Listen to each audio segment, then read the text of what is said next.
is moved. Like essentially, when Egypt collapsed, you had the Exodus from Moses and stuff into the area of Israel and Palestine. And then the next major power structure was essentially with Rome. And if you go to Rome, you'll notice that there's Egyptian obelisks. If you go to Rome, you'll notice that there's Egyptian obelisks in front of the Vatican, in front of the Pantheon and stuff like that. They carried those things over there from Egypt. Yeah. And then obviously the Roman Catholics went on the Inquisition, slaughtering out any heretical like religions such as like the Cathars and the Bogomils, moved through Europe, and then essentially found a new power structure to erect in Paris. And obviously Paris has got, it's symbolic for power, Aziz, it's already in the word. Yeah. But Paris, they moved the obelisks and stuff, Place de la Concorde on the Champs-Élysées alignment. Yeah. You got that whole symbolic area. And like when I went there the other day, incidentally, I went to the front of the Louvre, and they've got a aerial viewpoint of the layout of the Louvre, and it's an exact replica of Luxor Temple with the Avenue of Sphinxes running to Karnak Temple in Egypt, because I've been to the same place and I've recognised this. But there's no official statement anywhere that the Louvre is based on Egyptian temples and alignments and stuff, but it is, obviously. Of course.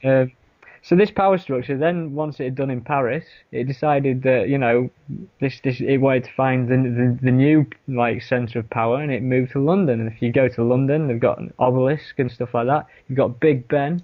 The official story is that Big Ben was named after this politician named Ben, who stood up in Parliament and said, "Oh, let's call it Big Ben," and everyone laughed and said yes. Yeah. But it's not called Big Ben because of that. It's named after the Ben stone, which is like one of the very first. It stands proud in Egyptian history. Of course, and even in Hebrew, Ben is the son of someone, so it's the big son. Yeah, Yeah, so the Big Ben, for instance, is a huge obelisk type structure right near the obelisk and the London Eye, which is symbolic again for the all-seeing eye. Oh, I know. Yeah. And then obviously this power structure moved from London to America. And then there we have it. America has been used as an excuse to run all these wars that it's needed to run until it's collapsed itself into the ground, and then America will die. And that's how I see it. America's been used, essentially, and they've used the people there.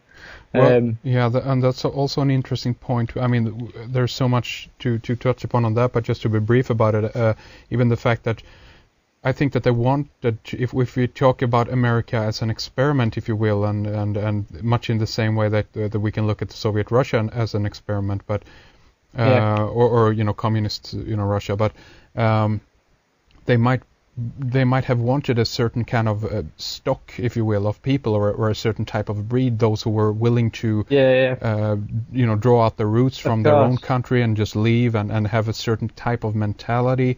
And if you take all these different things into account, you end up with a really interesting picture that potentially is showing you that what you're mentioning here, that they wanted to use America for a specific purpose. But anyway, please continue. Yeah. I mean, obviously, if we're going on this premise that this power structure's been there and it's never died out and stuff, and then obviously you start looking at the English words and the language and stuff like that, and we're all connecting back to this idea of Sion, and then you start thinking, essentially, with English words, as I've said, you've got the word television, televi Sion. Yeah. So basically, everyone thinks the television is an evil hypnotic machine anyhow, I mean, other than the ones who enjoy it. Yeah. But, it's there to televise Sion. Yeah. And then you think of the word spiritual ascension, spiritual ascend Sion.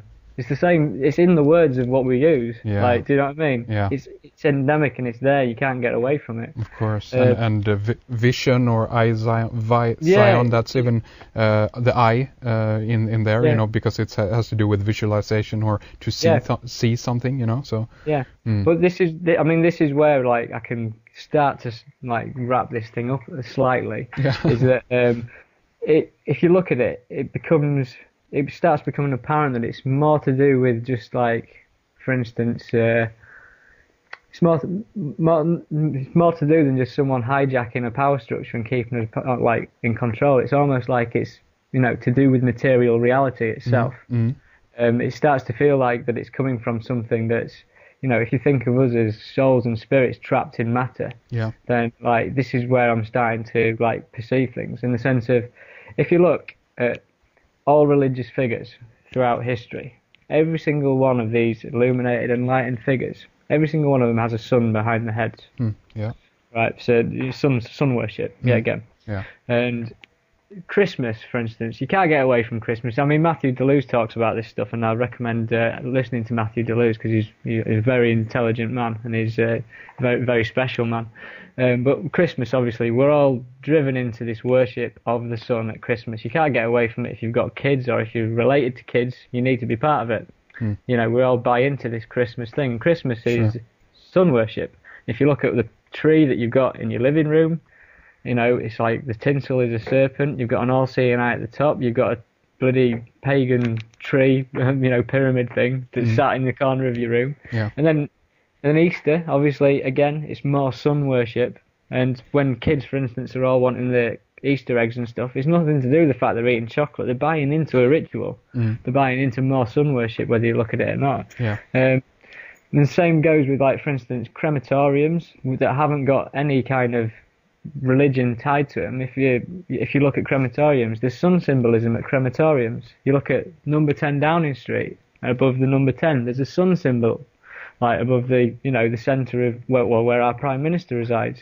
You look at Shell Petrol, and it's sun symbolism, you know. And then, for instance, something I found the other day, my UK driving licence, there's a hologram you can barely see, but I shone it in the light. It's a sun and a pyramid on my driving licence in Britain. Yeah. You know, something you'd expect on the dollar bill.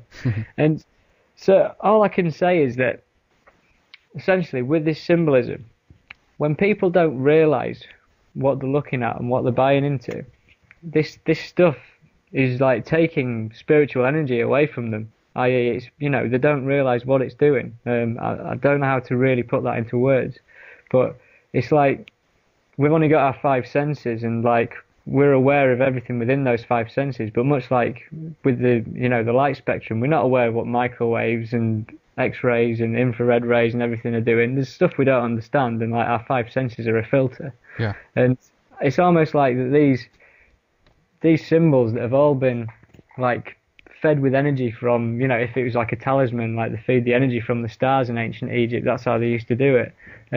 It's working on some level we can't comprehend. That's, you know, basically trapping and deceiving us here all the time. Yeah. And so, for instance, in my opinion, when you die and you get these references to people saying, I met Jesus and all this kind of stuff, and they tell you that they met these enlightened beings and everything. Yeah.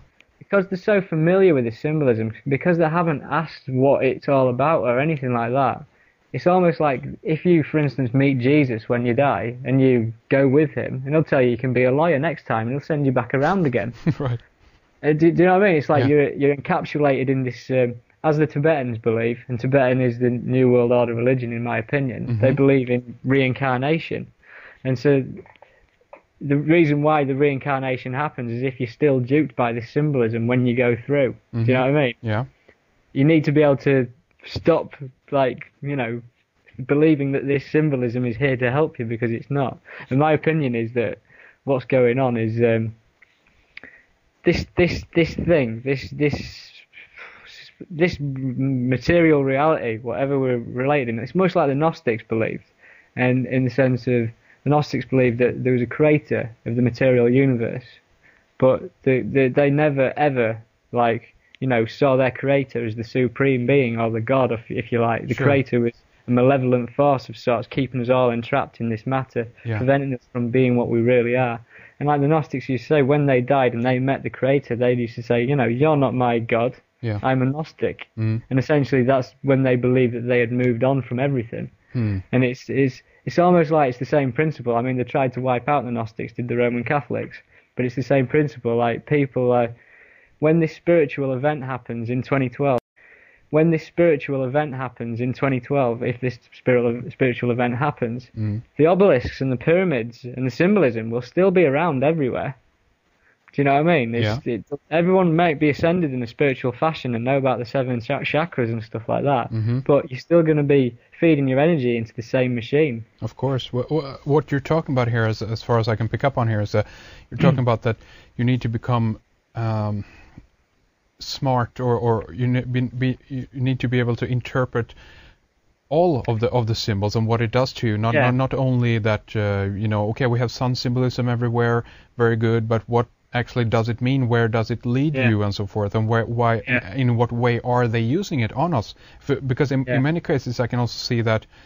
I mean, if we look at how nature operates, how it exists, how the functions of natures occur, we can understand that the sun, for instance, is one of the most important elements that we have in order to sustain us, keep us alive. So obviously one can understand that there is a veneration for the sun, but how is this being used? And I mean, what you're referring to here also, as far as I can pick up on it, is a little bit of the Buddhist ideology or theme, that we actually are trapped in a kind of illusion, if you will, or the wheel of reincarnation, and that this is something that actually is a trap. To some extent, I don't agree with that idea a little bit, but I understand what you're saying and how a philosophy like that can arise. If you think about, say, for instance, the film The Matrix. The Matrix had Neo, which